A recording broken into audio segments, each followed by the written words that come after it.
Hi boys and girls, today I want to show you some of my treasures, but the first treasure I'm going to show you concerns football. These are two items from my room. Well, I'm filming this outside because it's excellent sun. When I was a boy in the 1940s and 1950s, we played football with a ball like this, and it was made of leather patches, can you see?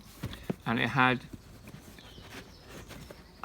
an inner tube made of rubber, which you blew up with a pump. I can't see, can you see there's an inner tube in there?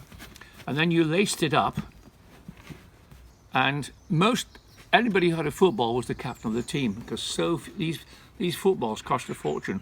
They were professional, exactly the same as the professionals, but ordinary boys and girls didn't really have a football like this. And the point of this football was that when you played football at this time of the year, all the pitches were absolutely quagmires. There was mud and rain and water everywhere. And the minute it did rain, this ball, the leather, soaked up. You could put dubbing on it to make it really, as it were, didn't soak it up. But it became, kicking it on a wet day, it went up 50% in sort of weight. And kicking it was like kicking a cannonball. One of the most brilliant changes in my lifetime is the change in, first of all, football pitches. I'm talking about the Premier League and the football. I feel so envious of those. When you headed this ball, can you see if you headed it on the lace, it practically opened up your scalp.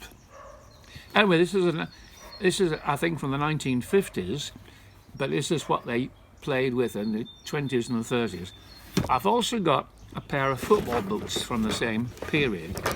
And these are brand new, never been used, 1950s.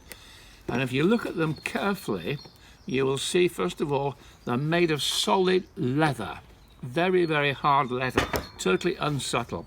And it's got a high instep. The theory was this protected your ankle. If some hooligan, some rotter, kicked you on the ankles, this would protect it. The toe cap was like made of solid steel, absolutely incredibly strong. And these boots were like wearing heavy walking boots. Today's boots are like slippers, and they're made of really calf leather, but these boots were so strong, and just putting them on and walking in them used to knacker you. We had studs underneath. Anyway, the thing I want to show you about these boots is that if you look carefully at these boots, you will see a name on the back of it. It says number 8. I'm just looking at it because number 8 was the size of it, and it has the name Alex James. Can you see Alex James, his autograph? Alex James was Scottish, and he was a wizard of the wing, and he played for Arsenal in the 1930s. And Arsenal's cup-winning team and first division winning team in the 30s, he was the star player. Now the thing about this is that people today thinks that merchandising and advertising by famous footballers like David Beckham began with people like David Beckham. They think it's a modern thing. But back in the 1930s, footballers that were famous lent their name to things like football boots. So it's been going for 100 years. In fact, it goes longer than 100 years. I've got adverts in my collection for footballers advertising Bovril from the 1930s.